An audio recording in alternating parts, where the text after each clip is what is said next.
Hello, everybody. Scott Golden here with the Impact review for the 9th of June, I do believe, 2021. And again, Impact falls behind because everyone's kind of waiting for them to be relevant as it relates to their,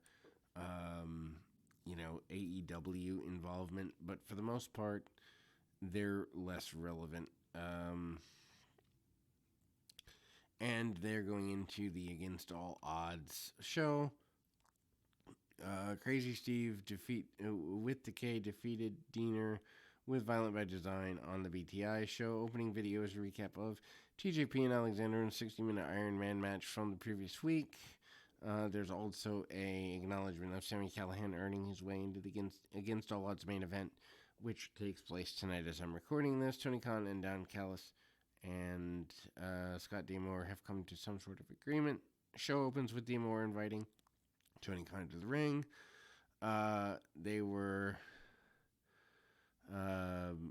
talking about the match when Don Callis interjects himself. Callis tries to make an argument that Kenny Omega and Moose are amazing athletes, champions and contenders, respectfully.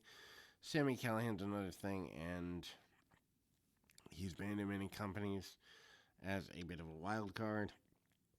D'Amore argues that Callihan's only in talks because the Good Brothers happen to be involved every time. Callihan's chasing the title. D'Amore and Khan accepted Moose versus Omega as a singles match, but it will happen at AEW's Daily's Place. However, the compromise if the winner takes on Sami Callihan at Slammiversary. And then that's the Slammiversary main event. If Khan wants to be an on-screen persona, he certainly has to kind of learn better interlay. D'Lo Brown and Josh Matthews run down tonight's card. Backstage, Callis, Omega, and the Good Brothers complaining about having to deal with Callihan. Callis tells Anderson and Gallows to do what they do best and deal with Callihan in the best way they know how. D'Amore heads back and then confronts Callis, and so he jumped ahead and books the Good Brothers and me to answer my phone. In any event, I'll be back in 2 shakes of a lamb's tail. So the idea of Moose and Callihan and Omega kind of moving to the AEW place is an interesting role. I mean, I don't necessarily think that this arrangement is great. Backstage, we get another installment of Brian Myers teaching Beal how to be a professional wrestler. They work on Beal's promo skills. It's comedy related. Callihan complains to D'Amore that he's put in a match with the Good Brothers, knowing that no one teams with him, but he'd be happy to take the handicap match. Walks up and tells them that they have enemies in common, and Tommy Dreamer tells him this, and then he says he's willing to take on Anderson and Gallows with him. Tommy Dreamer is a wild card here. Tommy Dreamer and D'Amore have some disagreement after this. Later, Dreamer tells him not to mess with an EVP. Dreamer is instead and insists that Callis is the enemy. Rosemary defeats Havoc. Stipulations on the match: if Havoc could defeat Rosemary, she'd be added to the Against All Odds series. And Deanna versus Rosemary title match for the Knockouts Championship. Rosemary started strong, hits a couple of spears on Havoc, but is only able to get a near fall. Havoc gets her footing and gets control of the match. Havoc then dominates Rosemary, going after her head and back, but she could not get a 3 count. Rosemary managed to get some space from Havoc and landed another pair of spears for the win. Havoc is out of the title match, and Rosemary gains a strong win heading into the title match. Post-match, Deanna Purrazzo, Kimberly, and Susan all jump Havoc and Rosemary. Purrazzo locks on Venus de Milo on Rosemary. Lee and Susan keep Havoc at bay, and Susan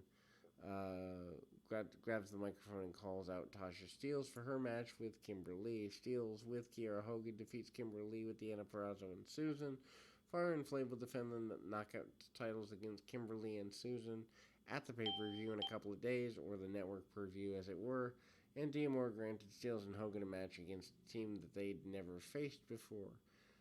This may be the first time that these four have tied up quite in this way. Matt sees Kimberly dominate from the start, and it's a bunch of strikes, and Steels gets tossed around for her trouble from corner to corner, gets a couple of near falls in the process.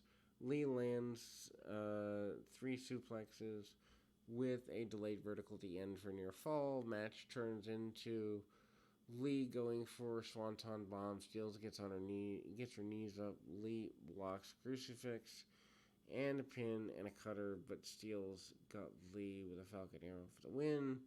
Lee mostly works on her back, so this could become a factor in against all odds match. After the match, the women started to brawl until Rosemary and Havoc returned for revenge, clearing the ring in the process. Havoc chokeslams Lee. Rosemary hits a finish on Ferrazzo.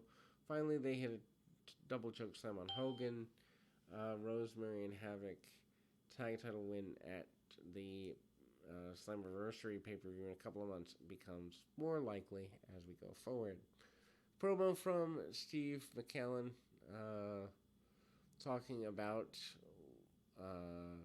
war. He calls himself Mr. Mayhem, so that might be a nickname for him going forward. Gia Miller interviews Josh Alexander, who's got a black eye from the 60-minute match. He said he felt fantastic and happy for taking part in the match. He wanted all the competition he could get and ready to take on whoever wins the number one contender's 5-way match at Against All Odds. Ace Austin walks up to him, tells Alexander that he didn't need to watch the 5-way match because it's obvious Austin was winning. Trey, Mcgill, and Petey Williams defeat Raheed, Raju and Chris Bay. These 4 men plus Ace Austin will face off at Against All Odds in the 5-way. Austin's the best of the bunch, and the winner will get the shot at Josh Alexander eventually. All men have been going back and forward for months and kind of, been in various incarnations of feuds. Match starts with Williams and Raju, but there's a bunch of counters and reversal sequence by Bay and Mcgill that's a little bit quicker. Raju and Bay cut off Williams, work on him for a good bit of time. Lots of tags between the heels, and they try to do double team moves. They didn't have the experience together as a team to make it work. Mcgill and Williams go nuts with Bay getting taken out. Mcgill locks on a figure 4 and an armbar combo for a submission win. Mcgill looks like he may be moving towards more likelihood of the X Division Championship becoming his in the next little while. I'm not necessarily sure I agree with that, but it is what it is. We get a new episode of Tennille Dashwood's show All About Me. Special guest interviews. Rachel Ellering. Jordana Grace also drops by and makes things awkward for a little bit. Grace has fallen from grace, no pun intended, and it appears that Ellering seems to be more of a focus. Dashwood gives herself a gift. Ellering tries to make it clear that Grace is her tag partner, and Dashwood issues kind of some level of disrespect. Ellering challenges Dashwood to a match if she's had issues, but Grace jumps in and says that if there's anyone who she should be getting in the ring with, it's her.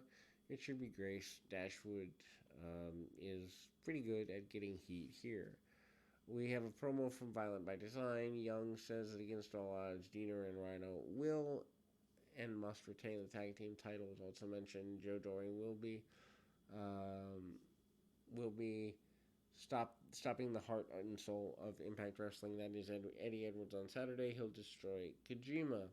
Eddie Edwards defeats Joe Doring with Violent by Design by disqualification. Edwards starts the match with offense. Doring cuts him off and controls the match using his size and power advantage. Doring punishes Edwards with strikes and then continues to stay on him for the majority of the match. And then there's a bunch of desperation. Edwards then counters the suplex into one of his own, and Edwards is about to go For a dive, Deanna jumps in and held Edwards' leg for DQ. Post-match, Violent by Design attacks Edwards, but Kojima runs down for the save. Kojima enduring. Basically exchange strikes, ending with Kojima clearing the ring with a lariat. Doring wanted more, but Violent by Design holds him back. Video package for Moose versus Omega, with Moose talking about how Impact Championship is something that's dodged him for his whole career. He talks about losing the title versus title match of Sacrifice, but considered that it should be his rebellion, but both the Impact and AEW champions by now should be his, at least in his own mind. Brown and Matthews run down the Against All Odds card, including Jordana Grace versus Tennille Dashwood and Good Brothers versus Callahan and Dreamer being added. Morrissey defeats Willie Mack in an ODQ match as your main event. Pet of a week main event, if you want to be honest, for a go-home show for a network preview. Morrissey defeats Mack in...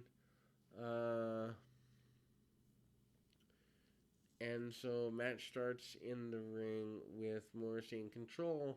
Mack tries to break off momentum, and Morrissey keeps recovering time and again. Match eventually spills into the floor. Mack finally manages to catch Morrissey with a knee. Gets an opening to attack Morrissey with a chain and a chair. Back in the ring, Mack seems to be gaining some momentum, but again, Morrissey cuts him off with a big boot. Morrissey has a chain and a chair, which he uses to punish Mack, and then Morrissey sets up Mack, drapes him on the top rope, and gives him a couple of chair shots. Mack then has one last hope spot with a slam and a moonsault combo. Morrissey kicks out. Mack follows up with a bunch more chair shots and a frog splash attempt, only for Morrissey to move out of the way. Mack then tries to attack Morrissey with a chair, but instead gets a big boot for his efforts. Morrissey gets the pin. Post-match, Morrissey goes to finish Mack off. Swan runs down, makes the save. Security does the pull apart. Morrissey breaks out and takes down Swan, and Swan hits Morrissey with his chair before the show goes off the air. Weak ending to the show, but hey, you can only do so much with the talent you have. Anyway, we'll be back with more right after this.